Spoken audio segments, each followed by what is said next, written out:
Siti Jenar yang namanya bermakna tanah merah itu memiliki nama asli Raden Abdul Jalil.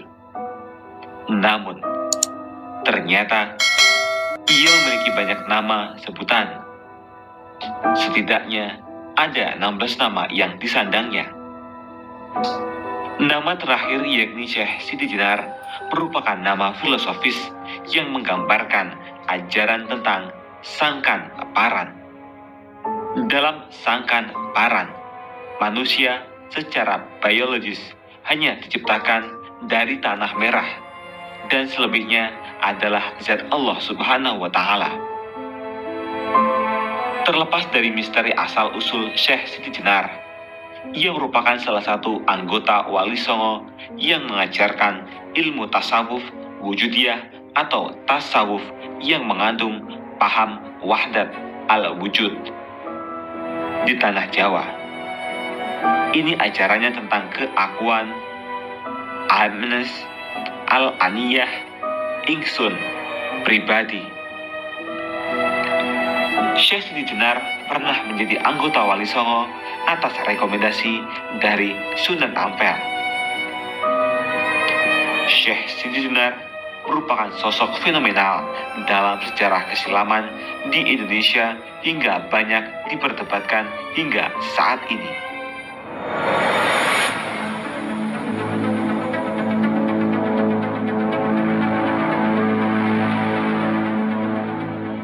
Ajaran tasawuf yang diyakini Syekh Siti Jenar ditentang oleh Wali Songo. Mati adalah hukuman yang dirasa paling tepat untuk beliau. Mari kita simak kisah selengkapnya. Suatu hari di Istana Argopuro, Giri, Gresik, para wali dan sejumlah tokoh penting menggelar sarasehan. Telah hadir Sunan Bonang, Sunan Kalijaga, Sunan Ampel,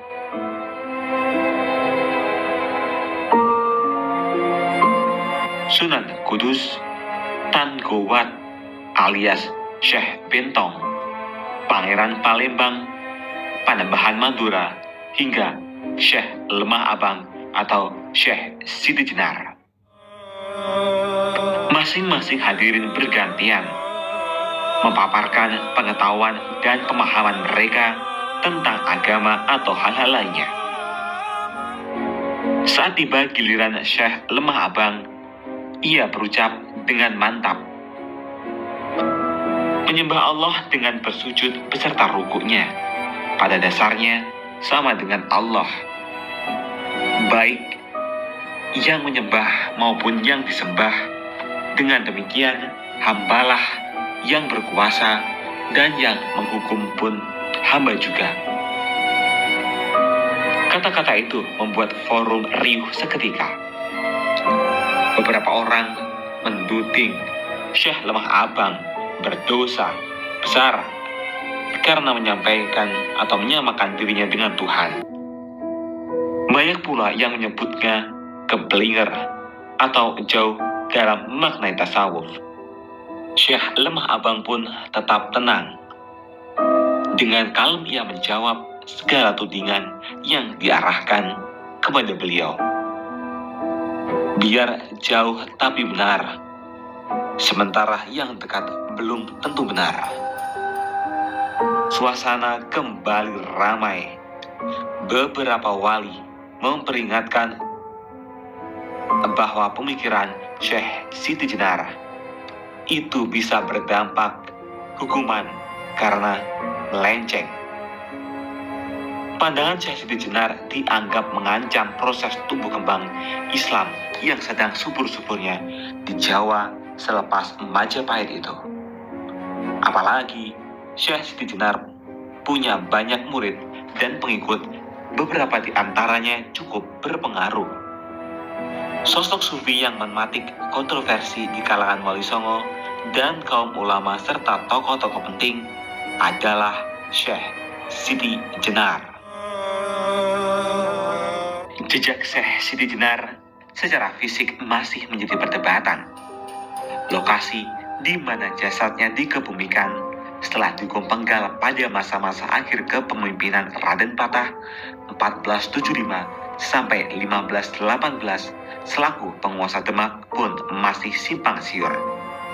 Yang menjadi pegangan bahwa Syekh Siti Jenar memang pernah hadir dan berperan penting adalah peninggalan ajarannya yang disebut bubuh atau ajaran budi. Beberapa sumber lama berupa babat maupun serat merekam apa saja yang dipelajari, diyakini, dan dijalankan Syekh Siti Jenar yang dianggap sesat itu.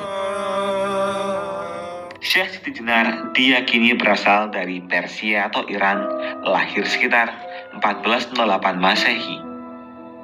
Ia berguru kepada ayahnya, Syed Salih, yang dikenal sebagai ahli tafsir kitab suci. Konon, Jenar sudah hafal Al-Quran sejak usia 12 tahun. Diruntut dari silsilah para pengikutnya, yakni bahwa Syekh Siti Jenar keturunan langsung Nabi Muhammad selaku jalur Siti Fatimah dan Ali bin Abi Thalib.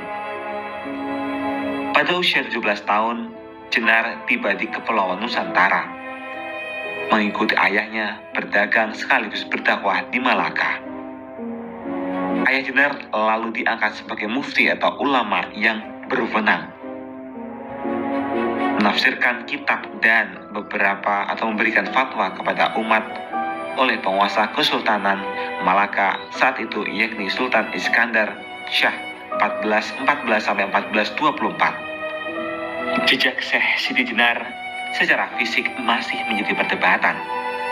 Lokasi di mana jasadnya dikebumikan setelah dihukum penggal pada masa-masa akhir kepemimpinan Raden Patah 1475 sampai 1518 selaku penguasa Demak pun masih simpang siur. Yang menjadi pegangan bahwa Syekh Siti Jenar memang pernah hadir dan berperan penting adalah peninggalan ajarannya yang disebut bubuh atau ajaran budi.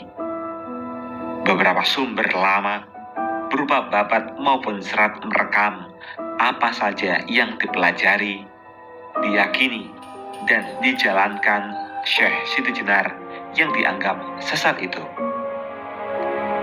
Syekh Siti Jenar diyakini berasal dari Persia atau Iran, lahir sekitar 1408 Masehi. Ia berguru kepada ayahnya, Syed Salih, yang dikenal sebagai ahli tafsir kitab suci. Konon, setelah Sultan Iskandar Shah meninggal dunia, Syed Salih pindah ke Cirebon pada 1425 dan dipercaya sebagai penasihat agama kesultanan di sana, bersama Maulana Malik Ibrahim atau yang dikenal dengan Sunan Gresik. Syed Salih wafat di Cirebon. Jenar pun ditunjuk sebagai penerusnya. Di Demak yang merupakan pusat ajaran Islam di tanah Jawa, Jenar berguru kepada sejumlah wali termasuk Sunan Ampel dan Sunan Gunung Jati. Jenar juga sempat berguru kepada petapa Hindu atau Buddha. Dari sinilah ia mulai mengenal konsep manunggaling Kawula Gusti. Kendati demikian, perlu untuk dipahami bahwa mistisisme dalam Islam yang dikenal sebagai tasawuf atau sufisme sudah muncul jauh sebelumnya. Beberapa mistiskus Islam sudah berperan dan memainkan pengaruhnya di berbagai belahan dunia Islam. Bahkan ada yang muncul sejak abad pertama perkembangan Islam. Manunggaling Kawula Gusti.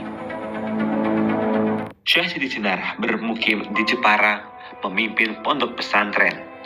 Suatu kali ketika Jenar sedang mengejar santri-santrinya di dalam masjid, tiba-tiba rombongan dari Demak, ada Sunan Bonang, Sunan Kalijaga, Sunan Kudus, Sunan Geseng atau Raden Mas Cokrojoyo, dan lainnya. Mereka datang untuk menyampaikan titah dari Raden Patah atau Sultan Demak.